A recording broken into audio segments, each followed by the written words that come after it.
Hear my war cry. Lyrics banging the planet me like a 4-5. I'm a chief, I'm an Indian. I go to war with any man. My voice is like an instrument. I'm in the game, they on the bench. So that mean I'm in the field. I tell a bitch don't touch me, but believe I'm about to cop a pill. Touch a pill. Feeling like an astronaut. Started from the bottom, baby. Now look at me at the top. That bass go boom, boom, boom, boom. Coming out the gut. That 808 boom, boom, boom, boom. You feel the aftershock. It's feeling like an earthquake. Good morning. Good morning, everybody. Good morning. Welcome to the Two Dumb Yinzers. This is episode 166. 166. A lot of episodes. It is a lot of episodes. A lot. And you know what? This is just the beginning. I was thinking about that last night. I was thinking where we're going to be at this time next year. Ooh. We're going to be well over 300, I think. That's a lot of yapping. Yeah. I like it. Bringing the quality entertainment every day. Pretty non-eventful weekend. Oh yeah, nothing great happened last weekend. Nothing great. I'd like to start out with talking about I'd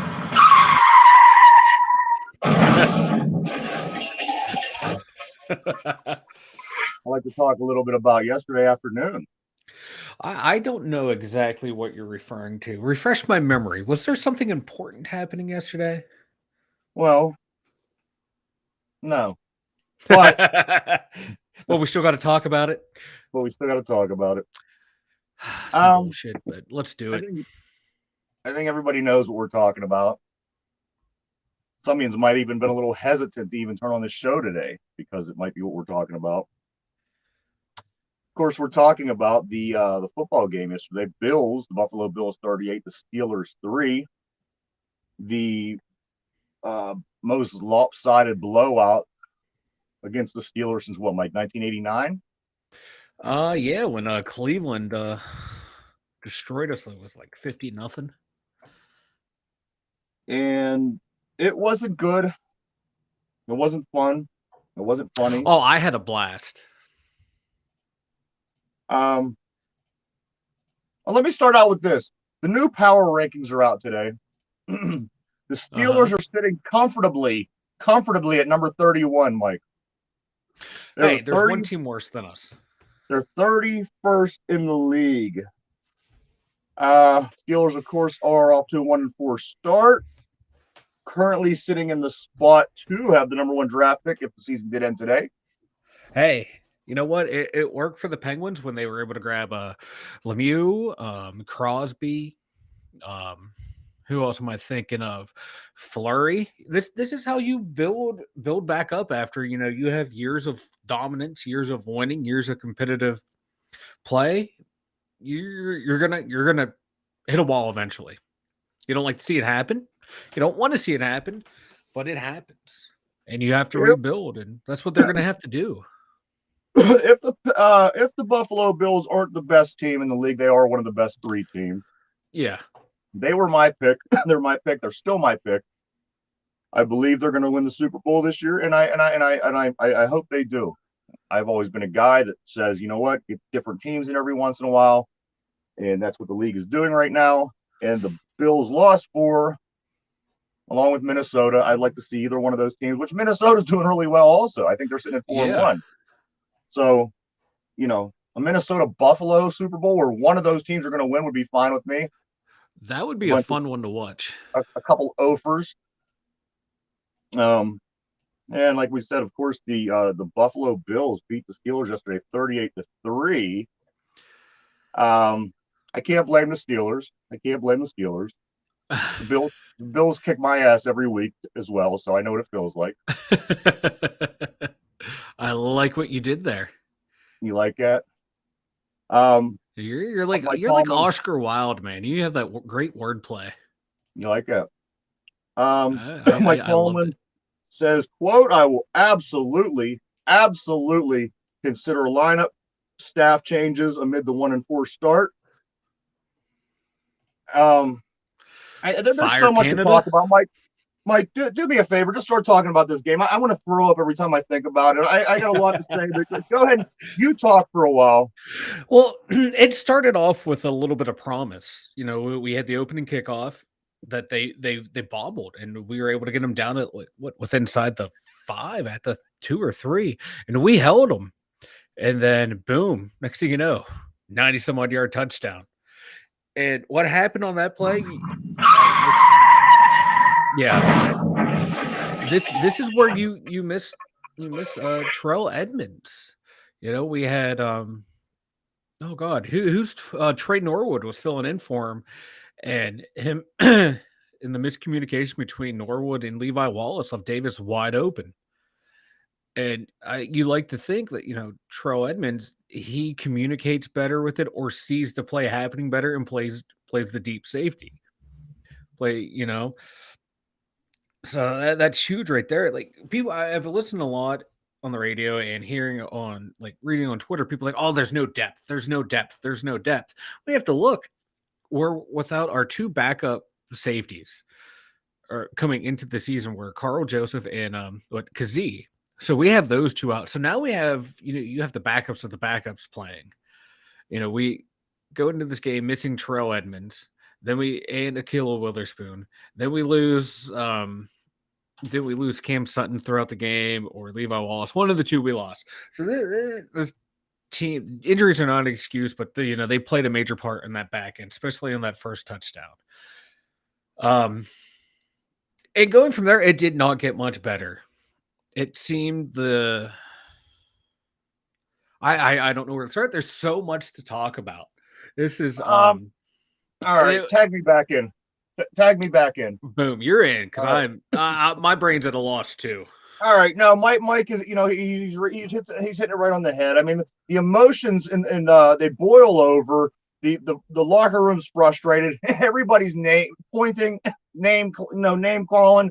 You're not doing this good. You're not doing that good. This is a part of the problem that needs to stop right now. Even if it wasn't the problem 3 weeks ago and it is the problem now, getting the problems inside the locker room worked out is priority number 1. Whether it be a leader, whether it be a coach, whether it be a coordinator, whether it be just somebody who is a sensible person that people listen to, get into the locker room now, because if you don't, this is only going to get worse. It's going to spiral. And especially if we continue to keep losing, it's only going to get worse. I do see some things getting a little bit better. And what I mean by a little bit better is this. I'm not going to take anything away from yesterday's game. I am going to say the Buffalo is one of the best teams in the league. I, tongue in cheek, said that we were going to win this game. I obviously didn't think that we were going to beat the Buffalo Bills. We're playing very bad football. They're playing very good football. I thought if a miracle happens good, I could talk shit. However, the Buffalo Bills are a very good team, and I think that we would get the same results if we were playing the Kansas City Chiefs. I think we would get the same results if we were playing even, Philadelphia. I still got to give you a feel for Philly. But we have a Tampa Bay team coming to town next week where Tom Brady's got, he's not on his game, and they're really able to beat the Falcons by 6 points. Miami after that, who's definitely fallen apart since losing their starting quarterback, loses to the Jets 40-17. And then the Philadelphia game. So I think we could possibly salvage that Miami game with an outside chance that this team turns their shit around, gets their heads right, and comes home against Tampa Bay, which probably ain't going to happen. Tom Brady has a pretty good track record against us, and with the defense playing the way it is and being banged up the way it is, I don't think that we're going to stop Mr. Brady. However, I hope that we do. I always hope that we win every game. Of course, everybody heard T.J. Watt delayed his comeback. He had arthroscopic surgery at the end of last week on his knee, so that's going to slow his coming back process. I know a lot of people were expecting him back next week against Tom Brady and the Tampa Bay Buccaneers at home, but that doesn't look like it's going to happen. T.J. Watt is out for a further amount of time, and you know what? At this point, good, because 1-4. If you're going to rush to bring him back to hope to salvage a season, that's a crapshoot. You don't know what's going to happen. You don't know what you're going to get. He could come back, fuck up the knee, fuck up the pec, be out the rest of the season, whatever. but we have to go one game at a time and figure out how to play Tampa Bay. But coming back to Buffalo, Buffalo dominated us in every facet of the game. Every facet of the game. Their offense just did whatever they want. Their defense, they stonewalled us. We couldn't do anything. And special teams, I don't know if I want to give the goods to them or give the bads to us. 2 missed field goals by the reliable kicker Chris Boswell, and the muff kickoff return by Pierre. I mean, from top to bottom, this game was ugly. We can sit here and blame one person. I say we sit here and blame this whole entire team, the whole entire team. Don't include anybody that don't need to be included. Don't exclude anybody that don't need to be excluded. I think this is a team loss entirely. I think the defense was pathetic. I think the special teams was pathetic. And, just for the sake of it being what it is, I think the offense was pathetic. Did they show signs of life? I think they did show a little sign of life. I think that my conclusion is this with the quarterback. I think that Mitch Trubisky was afraid to make mistakes because the way that things played out. He won the quarterback position in preseason.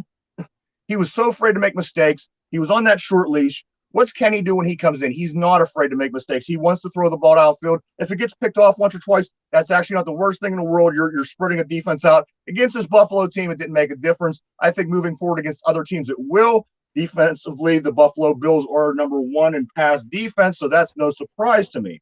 So I would like to see this team a little bit against a team that's on a little bit more even playing field, and I think the Tampa Bay could be that, and I think Miami will definitely be that. But this game yesterday was a disaster. I hated it. I didn't even want to watch it. It was one thing after another. They drove down on what was the first play of the game. Their first drive, a 98-yard pass. Mm-hmm. They controlled the tempo of the game. You've heard us say that before. You've got to control the tempo of the game. And if you can't, and we couldn't, you have to at least hang in there and be able to run with the tempo of the game. And we weren't able to. We'll get more into details, numbers, all that kind of stuff in a moment. But this was, I mean, with the exception of that game against New England a couple of years ago where they came in and beat us, 51-36, and the 51-52 game against Cleveland. It falls in that category. You're not going to forget this one. It stings. It hurts. Whatever this team does moving forward, whether they continue to limp through this season, whether they I have a hard time believing that they're going to let a season go. You know what I mean? You're sitting at 5 games, you play 17, you have 12 games left. How can you sit around for the next 4 months and let the season go, 3 months, I'm sorry, and let the season go to get a draft pick? I've never been a part of that. I've never wanted to be a part of that. I've always liked competitive people, competitive teams, and I hope that's not what they do. But if they do stink the rest of the way and they do get that high pick, good. Let's use it to our advantage. Work on the interior line, offense or defense, wherever you want to start first. But this team, Mike, you were saying at the beginning of the year, you were saying somewhere around 7 wins, 8 wins. I said, no, they're better than that. This team is better than that. I'm going to give them 11, 10. But you know what? It looks like we might both overshoot on this one. Yeah. Yeah. Let's start there. The early season predictions. I fell into the trap of thinking, okay, there's no way we can be that bad. Like win 7 games, 6 games. I'm thinking, okay, 8, maybe 9. No, that's overshooting it. Now we're seeing that this defense is not what we thought it was be. And even I, me, people who've listened to the show know I've never been that high on this defense. And never been that high. And even I have overestimated this defense. And I know this defense is bad when the defenders of the Pittsburgh media, the Steelers media, are criticizing this defense. So it's bad once, people like Pompiani, once people of his ilk start criticizing this defense, because everyone likes to romanticize this defense. Like we've always said, we always have a great defense. The numbers don't always say that, but we like to think, that we do. And that's just the way Pittsburgh is, the way Green Bay is, the way Dallas is. You're always going to be overvalued because of your history. That the franchise has earned that. But if we're looking at realistically, this defense is not that good. We got players. We got, we got a player right now. We got Minkah. That's about all we have right now because Leal's looking like he could be a gamer. Yeah, I know he got dinged up. I'm gonna find a little bright spot before I go negative here. Leal was a bright spot. Then he got hurt. I don't know the injury situation. I haven't had a chance to look at the injury report. I know Tomlin will have his press conference either today or tomorrow and he'll address all of that. But hopefully he's healthy because he's looking like he's going to develop into that next, I don't want to say great, but very good defender. Very good defensive line play. Now let's go from the rest of the defense. Once again, that defensive line, nowhere to be found. Leal had a couple plays here and there, looked good. Let's pick on Cam here a little bit. Yeah. Well, you and I watched the game together, and I had to laugh a couple of times when Cam made the play. And the one I know you saw it because we were commenting on it. One defensive lineman gets into the backfield, forces the play, and Cam is in like the linebacker spot because he got blocked into the second level, makes the play, and everyone's like, and the announcer's like, "Oh, there's Cam stuffing the run." Like he got blocked back. He got beat. He was on the second level and made that play. And then that one when he, he's tackling people downfield. He was blocked 12 yards downfield. That's why he was able to catch the guy 25 yards downfield. He was already blocked halfway down there.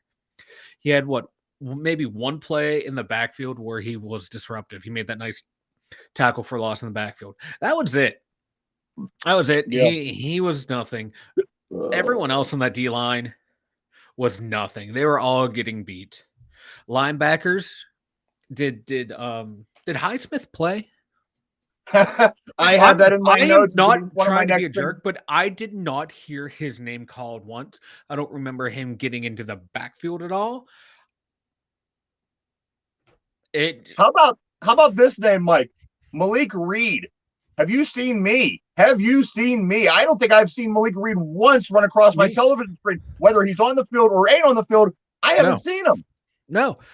And luckily we give up a late round draft pick for him. Luckily it's only that. This guy has I had hopes for him. He had 15 sacks the past 3 years, 5 sacks a year, somewhere around there. He was averaging that. That's cool. There's someone who come in, provide some pressure. No, obviously not. So that was very disappointing. Our secondary getting burnt was atrocious. And now all these fans saying, "Oh, call Joe Hayden. There's a reason why he retired this year. No team wanted him. 32 teams said no. So Joe Hayden is not going to come in here and magically start. And I really, if they do sign him, who's he going to replace? He's not going to go back and play safety where we need him if Edmonds is still out. Because if we have Edmonds coming back. No, if we have our full complement of players in secondary, we still lose, but I don't think it's this bad. But no one in that secondary was without blame. Even Minkah, it's just a bad loss. No one's getting off scot-free. It was just a terrible play. Even special teams. Yeah, Boss is kicking into the wind. These weren't long field goals. Yeah, I know. Understand you got to kick the ball lower, flatter. Buffalo those were makeable kicks. Too. They had no problem moving the ball. They had no problem throwing. They had no problem kicking. Yep. Those were makeable kicks. Putting James Pierre back there in the opening kickoff for us after they scored, I have no problem with that. You lose your starting receiver to a freak injury before the game starts. Okay. Who here has experience? James Pierre had experience back there. Put him back there. Shit happens. People were wanting to fire Tomlin over that. Oh, fire him because he put Pierre back there. Okay, he's trusting someone who has some kickoff experience back there. Okay. That's what you do as a coach. Then it didn't work. And guess what? He saw it didn't work. And we put someone else back there. Boom, problem solved. Whether it be the Oh, football gods, whether it be Buffalo Bills showing a little bit of mercy on the Pittsburgh Steelers yesterday, I think that this team that we played, Buffalo, could have scored 51 easy oh on yeah. us. I really do. For whatever reason they didn't. I don't think it's because they can't. No. Go ahead. I was gonna say, like, we kind of did all right, like defensively that first half or that the first quarter, excuse me, after they gave up that touchdown. 'Cause, you know, Yeah. we were able to get that block. We held them off for a while, but then it just the talent. You can see the talent disparity between the two teams, and Yeah. this is what Buffalo's taken years to rebuild to get up to this level. You know, and then Pittsburgh, we've maintained a 30. certain level. It's finally caught up to us. Players have aged Right. out. This shit happens. So this whole season, you're going to hear me say that a lot. Shit happens. We're, that it- this would remind me of what year is that? Hold on, I have Cowers records up here.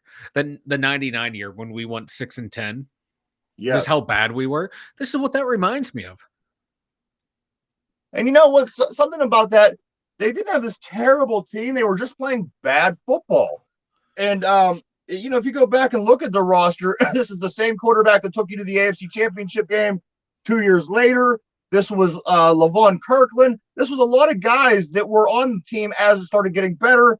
I don't know what that is. I don't know if it's preparation. I don't know if it's leadership or what. But the team that they had when they were 6-10 in '99 wasn't much different than the team they had in '01 when you're playing the New England Patriots and you was 24-17 because of a punt return and a kick return to Troy Brown in that game at home.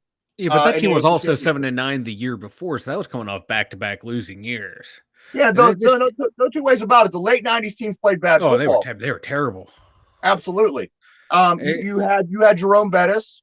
yeah, you You had some had pieces there. you know what I mean? The pieces, there were a lot of pieces that were in place, but they fell off after they went to the Super Bowl in '96, came back in 2000, 2001, was able to get back to the AFC Championship game. Again, there wasn't much change. There was just pieces. And right now we're kind of in that same category because we're not a terrible team on No, paper. this team has pieces in place. Absolutely. You potentially have, like we said, you potentially have a pretty good receiving core, but we saw it again. We saw drops. Deontay Johnson drops. Deontay Johnson two catches to where he should have had two of the best catches he should have had, but he can't get his feet in bounds. Yeah. Say what you will about AB, but when AB was in his prime, he had a way. He would have got his feet in bounds on those two catches, especially that touchdown one. He would have had his feet in bounds. Our receivers are really not bailing out the rookie quarterback, and I'll get to the rookie quarterback here in a second. Right. Absolutely. And they should. They should be. And Claypool, this guy just forget how to play receiver or what? Oh man, when Romo called him out for not helping out the team and terrible route running, it was like, yes, this is what we've been saying for years. Finally, he did have 5 catches for 50 yards, but they weren't memorable. No, They weren't. I think his drops were more memorable as Yeah. Deontay. Once again, like the George Pickens is our number one receiver. There's no ifs, Absolutely. ands, or buts about it. That dude is going to be a beast.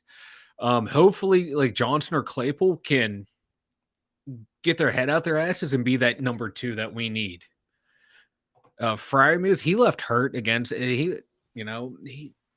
that's disappointing because that's our big body to attack the middle of the field. That O line, I don't know how many sacks did we give up. I gotta take a look at that here real quick. I think one. Three. No, we had 3 sacks. 3 sacks. I know. One definitely was on Kenny. He rolled right into right into the guy. If he runs left, he had daylight, but he spun around right into the guy's arms. Oh well, You're right. shit happens. I think the other 2, he had one. Yeah, where I was making fun of Kenny. He's like, "What? You can't? Wait, you need more than 2 seconds to throw? You want to Right. complete a 3-step drop? What are you thinking?" So, yeah, it was not their best performance, pass protection wise. Running game, Najee, that you got to sit him. I'm sorry, you have to. He's providing nothing to this team. I don't know if he's still hurt or he's not confident. He's not seeing the holes that are there. Right. at all whatsoever. There's ones where he could have just hit the hole straight ahead and boom, 4 or 5, 6 yards. He wants to bounce it outside. Then the times when he wants to run it up the middle, there's room to bounce it outside. There's something wrong with the way he's playing. He's just not comfortable with what he's seeing. I don't know if it's his foot. I don't know if it's him up. Remember he had that big ball. He bulked up this season. He maybe should have like slimmed down, toned down the way Le'Veon did. Le'Veon Bell came in 240-pound running back, and then at his prime he got down to like 225. Still had the power, but had the shifty to wiggle, around what he needs to. Maybe Najee needs to look at that, reshape your body, change the way you play just a little bit. Because if we're not seeing it there, we're not seeing the burst that he had last year. We're barely seeing the power, the vision. He's non-existent in the passing game, where he's a capable receiver, and we're not seeing it. Jaylen Warren is outperforming him. Absolutely, yeah. And which there's a huge talent, but there's a talent disparity. Numbers are great, but they are disparity. It's there though. Najee's up here, Warren's down here. But hey, if Jaylen Warren ends up becoming the guy, he becomes the guy. Shit happens. But it's just you use a first-round pick on a running back. I'm expecting more than what he's putting up, and it's nothing spectacular. This is 11 carries, 20 yards. Yeah, that is pathetic. 3 catches, 16 yards. That's nothing spectacular. Nothing's jumping off the page. Nothing jumping off the game film. It's just sad to see. All right, let's talk about Kenny. Let me kind of give you a little bit of rundown of what I have for position. Oh yeah, my bad. I'm just rambling on over running here. backs. I agree. Najee needs to get something figured out. He's not playing great football. You know what? Neither is the whole team. But Najee does need to get his head back into where he is that starting productive running back. We could blame the line, we could blame play calling, we could blame the quarterbacks. I don't know. I'm not going to blame anybody at the moment. I just know that Najee is not running as well as he can. Maybe like Mike said, maybe it's a vision thing. He's not seeing the holes. But Warren he's running hard. He's running like a bull. He's running like the mini bus. I said that during the game yesterday. However, is he ready to be the starter? I don't know. I mean, if he gets in there and teams prepare for him all week long, does he lose that? Does he lose that edge just because people don't prepare for him? He's not quite as known. He comes in, plays the second and third teamers late in the game. He has some productive runs. So I don't know. Yes, I acknowledge he's a strong, tough runner. These running backs have to get it figured out what it is that they have to do to run the ball a little bit better. Receivers, between Deontay and Chase, I want to fucking have a heart attack. These guys can't hold on to a ball to save their fucking lives. It drives me nuts. They didn't do it for Fish. They didn't do it for Kenny. Go on and on about these receivers. Bottom line is they're not catching a football. Pickens, 6 for 83. 6 for 83. Pretty good game. He had 100 yards receiving last week. Like Mike said, this is the number one. I say you got to move Deontay Johnson either to the slot, do something, but what's happening now isn't working. Tight ends, you hit it on the head. Muth goes down with an injury. That's big. I personally don't know what the extent of it is. However, I do know that Gentry didn't. He when his name was called, his number was called. He made a couple nice plays, couple first downs, and then also Cam's younger brother made a couple catches there late in the game. The offensive line I thought was fair. They were better than they were early in the season. They were way better than they were in the preseason. Our quarterback didn't get killed. Yes, he got sacked 3 times. They didn't open up amazing holes. However, it wasn't a disaster. This number one defense in the league, it could have been a lot messier, in my opinion. That's true. Yeah.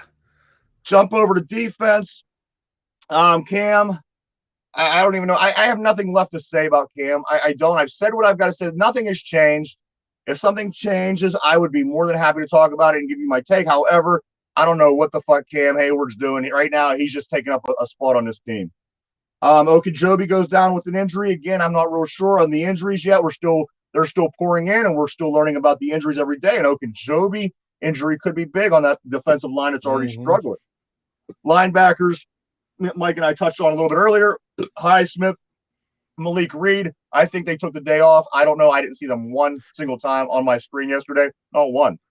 Not one. Nope, I didn't see him at all either. This already beat up secondary, which had a lot of issues going into the game yesterday with injuries. However, on a high note, Levi Wallace did get an interception at one point in the game to make it look a little bit better. I mean, all in all, it was rough. We got dominated. And again, the special teams, like 2 missed field goals on the same field that Buffalo's playing. I mean, we can say it all day that the wind, but they played on the same field and they didn't seem to have any problems with anything, passing, kicking, what have you. And that's it in a nutshell. And I mean, you could continue to go on. It just wasn't a good game for us. And it's a combination of things. This team is, Buffalo's really, really good. We're struggling to find our way. We still don't have an identity. There's still, there's so many different things. We're fighting in the locker room. This has to change. Tolman comes out yesterday, says, you know what, we'll consider anything. Lineup, staff, players, whatever we have to change, we'll change. So I say, Coach Tolman, do your thing, my man. Let's get this figured out because we do have a couple, in my opinion, games that are winnable. Then after these next 3 that we've been talking about, of course, your Tampa Bay, Miami, Philadelphia. I think we got the Saints. I think we got, and then we have, Baltimore a couple more times this year. So I think there's games that can keep us in this race only because the division leading Ravens are, what are they? 2 games better than we are. They're 3-2. The 2 teams that are ahead of us in second place tied are 2-3, which are 1 game ahead of us. And we are sitting in the basement at 1-4. Pathetically enough, we're literally 2 games, which is the amount of times we play Baltimore. A lot of season left. If they can bring it together enough to have a team that doesn't suck, that's semi-competitive, we could be in the middle of it because, you know what, as pathetic as it is, we still are in the middle of it.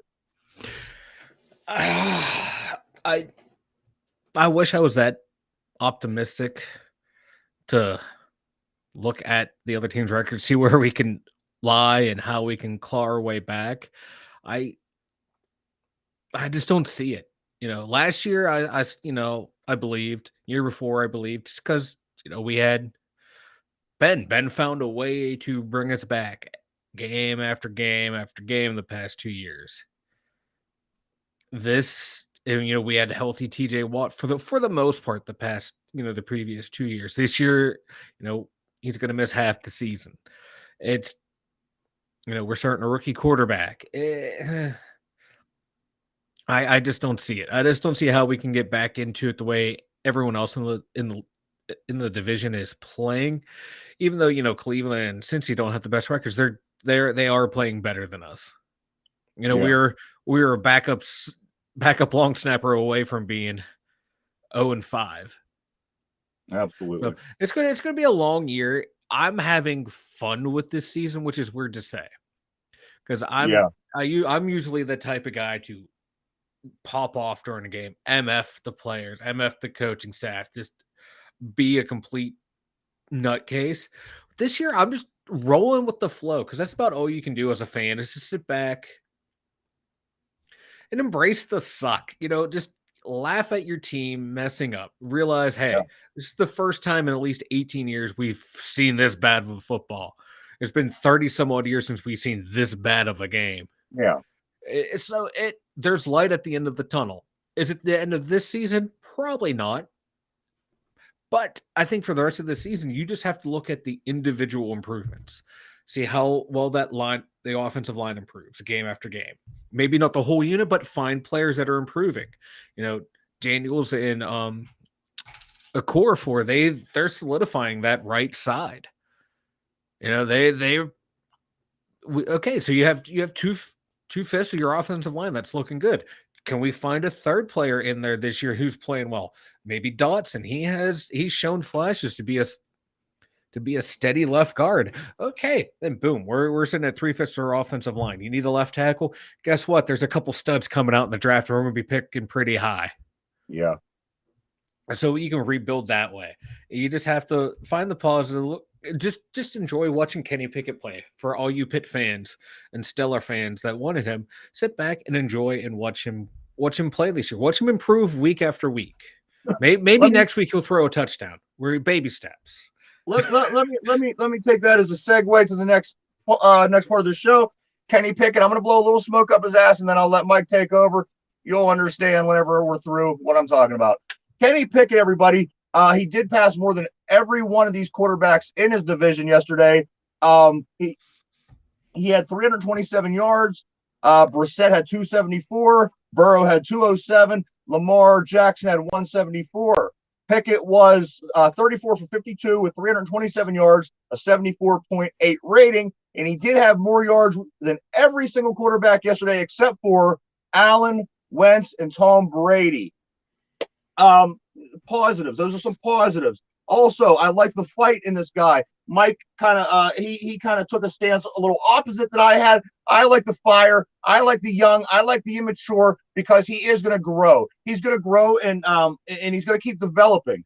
And he's always shown signs of that. Even if you go back to his early years in Pitt when he didn't do so well, if you would watch his development to where he is at this point, he's done a really great job of growing, maturing, learning as a player. I think some of them things taking a shot. I mean, the guy took a shit shot at his lower leg. That I would probably push the guy to. Again, I'm not a quarterback.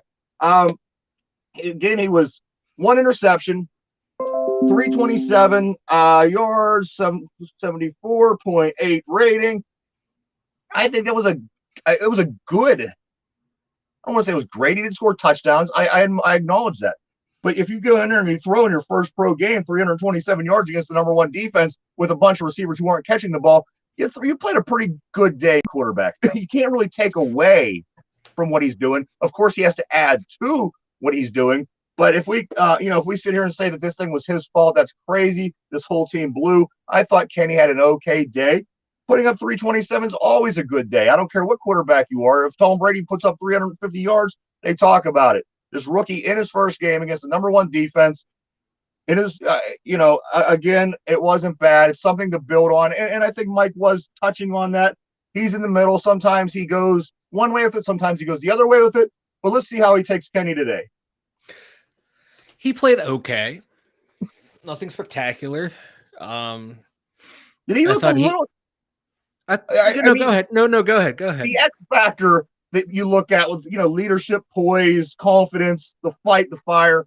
I mean, I think we could all agree that definitely is a step forward that what we were having with Mitch Trubisky. I'm not bad-mouthing Mitch Trubisky. Yeah. I'm just saying I think Mitch might have been a little scared in certain situations because he didn't want to lose that position. He fought, and he was almost in a position where, he was, all right, if I do what the team tells me, I'll be okay. But I think that reluctancy, not wanting to throw the ball down the middle of the field, not taking the interception, sometimes you got to do those things. And again, you're trying to spread a defense out. You're trying to do different things. He seemed just a little too scared for me. I like the way Kenny's mindset is. See, I like, Mitch, he went out there knowing that one mistake and I'm out. Right. Just the way everything shook down the offseason, because no one thought Kenny would fall to 20. And when he did, boom, Pittsburgh. And then Mitch Spurrier, I'm on the shortest leash possible. But anyway, back to Kenny. First of all, those two hits on him were legal. He was not down when the guy hit him when he was sliding. Maybe don't fake slide in college because this was what's going to happen in the pros. You dumbass. All good. That's all on you. And that was a clean hit. Bad. The one where Shaq Lawson got him in the knee. You're outside the pocket, guys trying to make a sack, a play. Anytime somebody goes from your knees. Mitch, look at the scoreboard. Look at the scoreboard. You're losing 38-3. Walk off the field. Walk off the field. Show some maturity. Walk off the field. I don't know. He reminds me too much of Phillip Rivers, too much of a hothead to where he's not going to get it done. That's just what I'm seeing right now. Too much of a hothead. He's not going to get it done. He's 24. I don't know how much more maturing he can do. He's been playing quarterback at Pitt since the Hoover administration. He should be a bit more mature by now. Come on now. He's on that, remember that kicker that Ohio State had, Mike Nugent, who went to the Jets? I swear Nugent he was kicking since the Kennedy administration. These 5th, 6th year seniors blow my mind. You don't ain't like doctors, But anyway, You don't like the guys, what I figure, to go out with this overflowing emotion that gets out there. Coach Tomlin running up and down the sideline, yelling, spit, grabbing people, somebody getting that hit stuff low, that jumping stuff up, doesn't. pushing a guy. See, I like those things. Those are fire to me. When I played football, those kind of things get you and the team excited. And I understand where you're coming from. But those things, that seems to always be where you and I Yeah. share a difference or have Yeah. a difference.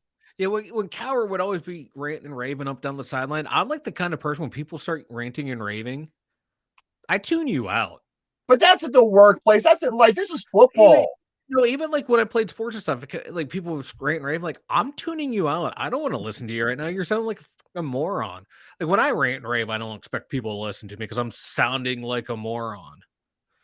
Because I remember this one time we were playing this game, and it might have been, I don't know, junior high, midgets, and we came in the locker room, we were getting our asses kicked. And our coach, he took somebody's football helmet and he chucked it. He chucked it against the wall. You know what? It got all of our attention. We went back down on the field and won the football game that we just had. It looked like we had no clue what we were doing. Yeah. So some people it works for, some people it doesn't. For me, I like the fire. I like the throwing. It's an emotional game, and I thrive on that. But I understand there's a lot of people that don't, and they don't like to get yelled at. But you know, go ahead. But yeah, he put up a lot of yards, yeah, but that's what happens when you're down. You know, you gotta throw a lot, but a lot of his throws, he had some really nice throws, but then he had some other ones where like, ooh. Why'd you throw it to him when you had someone else wide open? Like Right. a couple of plays, like he made up the decision. I'm going right here, which is what we all bitched about Right. Mitch for, making that I'm going right here when you have people wide open. So he took more chances than Mitch, but he made still some of the same mistakes that Mitch did. Right. Locking on like this is where I'm going no matter what. Right. That pick to Johnson. To me, it's on both of them. He shouldn't have thrown it across his body that high across the field, put your receiver in a bad situation. Johnson, you're making that kind of money. You probably should come down with it. We're going to get into this number argument. one money. Yeah, You know we're going what to I get into this argument right here. I hate the thing. It hits your hand. You have to catch it. If you're extending this high and it barely hits the tip of your fingertips, you expect a player to make that catch all the time. That's a bit asinine. But squarely in the hands, yeah, should catch it. But listen, I'm going back and forth whether he should have caught it or not. When you expect somebody, when you say that to somebody and they're on the high school football team, it is raw, raw, raw. When you say that to somebody, but when you're saying that to a number one receiver in the NFL, I expect if your fingers, hands, whatever touch that ball, you should pull it in. I think that catch would have been less impressive than what Pickens did the other week, which was a nearly impossible catch. So for a number one receiver who wants number one receiver money, I don't think that he's consistently dropping the ball is what I'm trying to say. If he was having this great season, that went off his fingertips, you know what? We could brush it under the rug and say, you know what? But it's consistent. It's over and over. Yep. Those top two receivers, they really, really, really need to step up their game and help their rookie quarterback out, like you said. Mike, do you have anything else? I want to hit scores real quick. One more thing about Kenny. A couple times, he rolled into those sacks. We saw a lot of him throwing off his back foot when he'd run back and just throw off the back foot. He had a big breakdown in mechanics on a couple of his throws. Like when he would scramble, he would just throw off on one foot on the ground as his front foot throwing off. He didn't have the sharp mechanics throughout the game, but that's gonna come in time. I think a lot too that was just trying to make plays and this defense. He got to experience a real NFL defense, how fast they played. Absolutely. So I'm thinking in time he'll tweak those little things. But hey, I think that was a good game. 6 quarters, 0 touchdown passes. That's not a good look, even if you are a rookie. You're right. He got him down to the end zone and to the red zone. They just could not capitalize, and a lot of that too. That goes back. Yes, play calling, blah blah blah. But that's also on the quarterback too. And we've been told he has free reign to change plays. Right. So I think he's going to he's going to get his touchdowns. I think he's going to throw a lot of touchdowns. Kenny 4 picks, baby. This defense was bad. Special teams was bad. Offense was everything was bad. It was, I mean, it wasn't great, but again, there was little signs of life, I believe, in the offense. As bad as a 38-3 shows. That's my take on that. Mike, let's go. Let's touch some of these scores real quick. I know that we still do have the Raiders at Chiefs tonight Monday Night Football, but I want to knock out what we do have right now. Yeah, let's do this because I have not checked it all. Neither have I. Matter of fact, I don't even know where my there it is. Okay. Oh, I was gonna say now you're just gonna start making up that you won every single game. All right. So the Packers, excuse me, Packers and Giants. This was the Sunday morning game. Was the Giants ended up winning 27-22, puts them at 4-1. Packers dropped to 3-2. Mike wins. Mike wins that game. He chose the Giants. What's that? I think I'm gonna make it official now. The Giants are my second team this year. Saquon Barkley is back, baby. It works because the Jets are my favorite team. My second favorite team this year. Oh, your favorite team, you fucking traitor. Next game, the Patriots and Lions. I am going to stop taking the Lions, but you know what? It didn't hurt me because you took the Lions as well. Yep. Patriots win 29-0 over the Lions. Lions dropped to 1-4. I'm done picking them. Patriots are 2-3. Chargers-Browns game was a thriller. Mike chose the Chargers, who actually won. They won 30-28 over the Browns, puts them at 3-2. Browns dropped to 2-3. Chargers. Texas and the Jaguars. Both Mike and I chose the Jaguars. However, the 1-3-1 Texans topped them 13-6 yesterday. A game that seemed a little too close for my comfort for the Buccaneers. Mr. Brady the GOAT. And the Buccaneers beat the Falcons 21-15. They beat them by 6 points. Makes me think, just pause, if we could pretend to be a football team next weekend, maybe this won't be the most terrible game of the season for us. Did you see what happened at the end of that game? I don't know. What was it? The roughing the passer on Brady. I heard about it, yeah. I didn't see guy it. just wrapped him up. They both fall to the ground, rolls them over. I've seen later hits in Pee Wee football, and this thing got a personal foul. I've hit girls harder than sex. Of course, we know the Buffalo Bills. They won 38-3. Mike chose the Bills. I don't think I've won a game yet. Bills go to 4-1. Steelers drop to 1-4. Dolphins Jets looked like it was a good game early. I think it was somewhere around 19-17, give or take. Jets end out winning 40-17. Both teams are sitting at 3-2 and just a game behind Buffalo in that AFC East. Watch the AFC East. Yeah. Miami had to go to their backup quarterback, their third string quarterback. Yeah. The Minnesota Vikings, they go to 4-1 with a 29-22 win over the Bears. Bears drop to 2-3. Minnesota, a bit of a surprise this season. A lot of surprises in the NFC. I was looking at that NFC East. You know, those top three teams, they're all doing well, 4-1, 4-1, and 5-0. And then again with the Vikings. So you got to like what you're seeing in the NFC. Some of these other teams are making some noise finally. Titans 21, the team formerly known as the Redskins, they Commanders. lose to the Titans 21-17. The Titans go to 3-2. Washington drops to 1-4. Mike and I both took, who do we both take? We both took Seattle with the Saints. Geno Smith, baby. 39-32. The Saints win that game over Seahawks at home. 49ers finally starting to rev up that engine a little bit. They win again. They're up to 3-2 with a 37-15 win over Baker Mayfield and those Panthers. Jimmy G coming alive. Gotta like with Jimmy G. Yeah, absolutely. That's the best thing that ever happened to San Francisco this year. I'm just saying, getting Jimmy G back. If he wasn't back and the kid was still, this team might only have one win, if that. Oh yeah, I don't even know who their third string quarterback is. Battle of the Birds. The Eagles beat the Cardinals 20-17. The Eagles go to 5-0. Cardinals drop 2-3. Got to be kind of impressed with what Philadelphia's doing. Cowboys, Cooper Rush. They start 0-1. Dak gets hurt. They have been 4-0 ever since they beat the Super Bowl champions, the Los Angeles Rams, 22-10. Cowboys sit at 4-1, second place currently in the NFC East, and the Rams drop to 2-3. That's insane. Cooper Rush's stat line: 10 of 16, 102 yards. Cooper Rush, MVP. Cooper Rush, baby. They don't ask how many. Good game last night. Harbaugh always taking some chances, but you know what? At the end of the day, it doesn't matter because he has Justin Tucker. Tucker puts it away as time finishes up. Ravens win 19-17, and they are 2-3-2, and the Bengals are 2-3 again. We talked a little bit earlier on how tight that division in the AFC North is.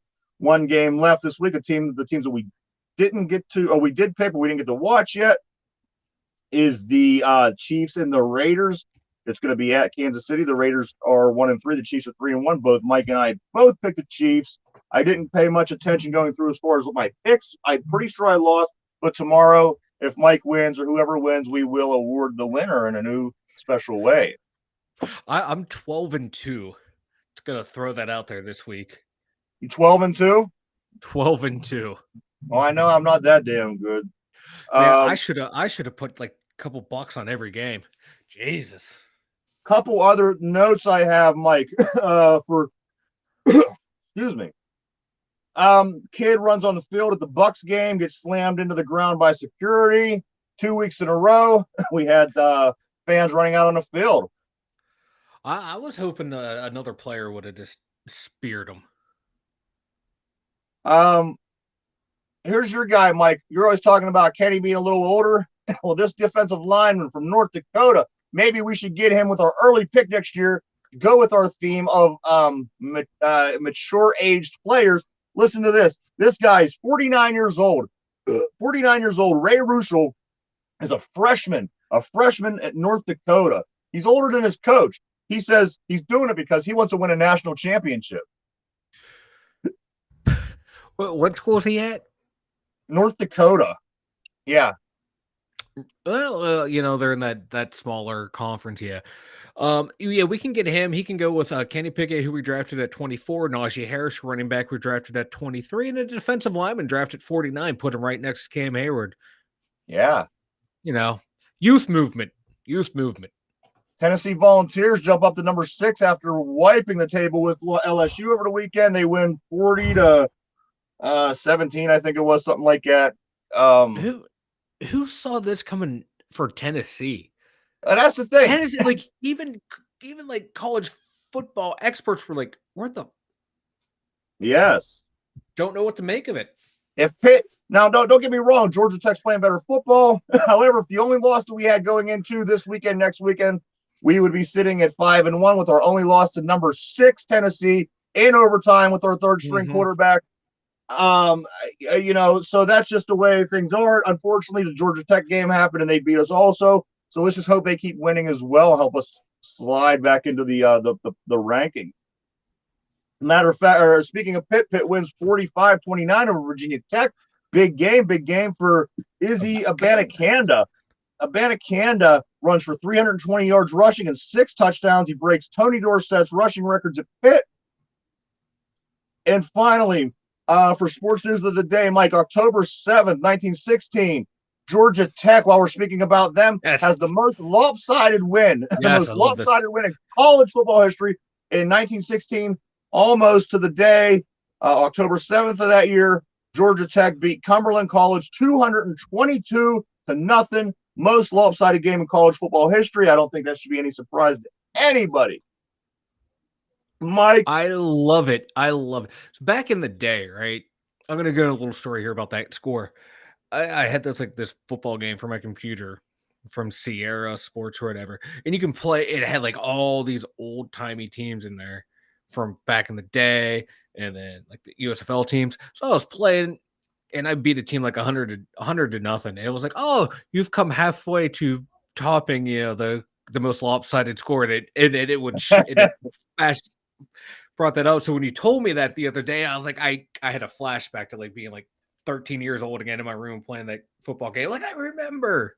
It's almost like that sycamore thing just happens every 100 years or so. Yes. Yes. Because this team, Cumberland College, sounds kind of shady to me. I don't know. It does too. Like the scores, man. They were putting up like 60 some points. Like 50, 65 points a quarter. Yeah. That's what I'm saying. Something seems a little fishy to me. But I got two non-sports headlines real quick, Mike, and then we'll hit trivia. Apple Apple crash detection kicks on when people ride roller coasters. When you're on a roller coaster, Apple crash detection kicks on. Just thought that was kind of funny. And finally, the last headline I have: a parent's lawsuit accuses Amazon of selling suicide kits to teenagers. These parents are up in arms. My kid bought suicide kits from Amazon. I don't know. I think that's you might have did a good job as a parent. You stepped in, you caught it, you did the right thing. Other than that, I don't think there's really much you could do. Yeah. Unfortunately. There's a joke I want to make, but I'm not gonna. Down the road. Mike, why don't you go tell everybody about our website?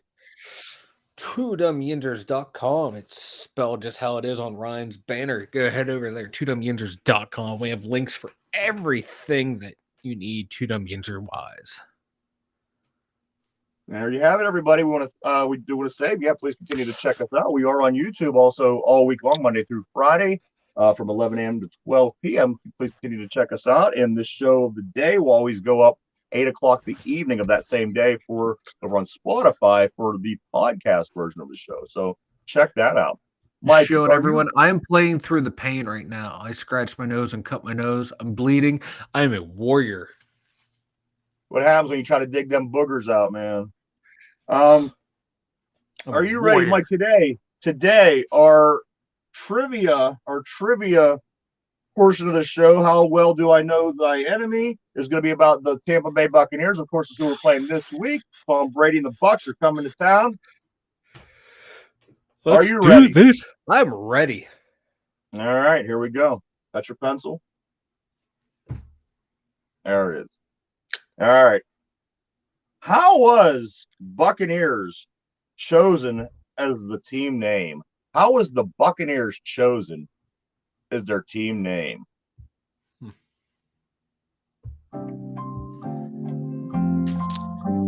was hoping you'd ask who their first quarterback was. Or most famous before Brady. Vinny Testaverde. Knew that one.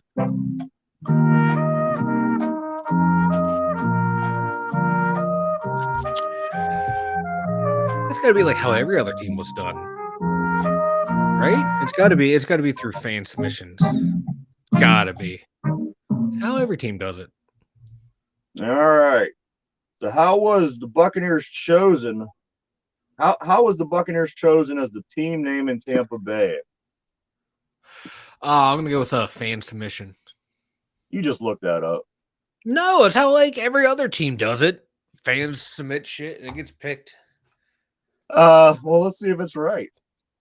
How was the Buccaneers chosen as a team name? Mike says it was chosen by the fans. Very, very gutsy, Mike. Yeah, fan submission.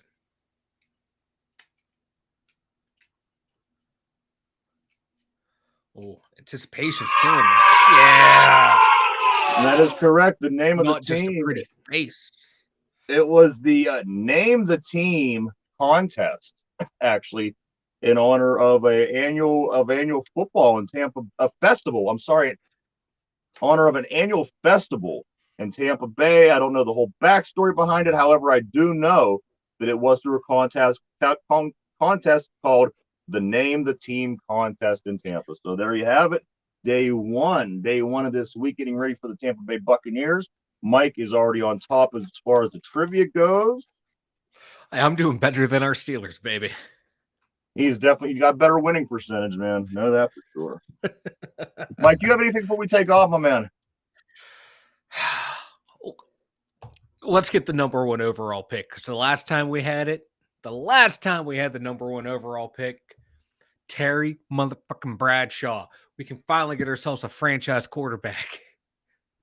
There you go. Cycles happen. Here we are. It was 72, 73, give or take. Here we are, 22, 23. So 50 years. It's been 50 years. Maybe we just need that reset. Sometimes it helps. Shit happens. You gotta suck for a while till you get good. Anyone saying we should fire Tomlin? Remember, Kenny Pickett's his guy. When you fire a coach, you get a new coach in. What does a new coach want? A new quarterback. I don't know. He didn't want a different quarterback than Big Ben, but that's beside the point. Well, he already won a wing, baby. Everybody, please continue to check us out. Like we said earlier, Yes. we are on all week long. And tonight, don't forget, there is a Monday Night Football game. We will be talking about more tomorrow. It's going to be the Raiders at the Chiefs. The Chiefs sitting at 3-1. The Raiders sitting at 1-3. So it should be an all right game. I say Yeah. that It's always a good game between those two. against those two teams. It's a division game. That's what should make it good. However, I do think Kansas City wins by a couple of touchdowns. As for the two dumb yinzers, Mike Ryan, we'll see you tomorrow. Who's that?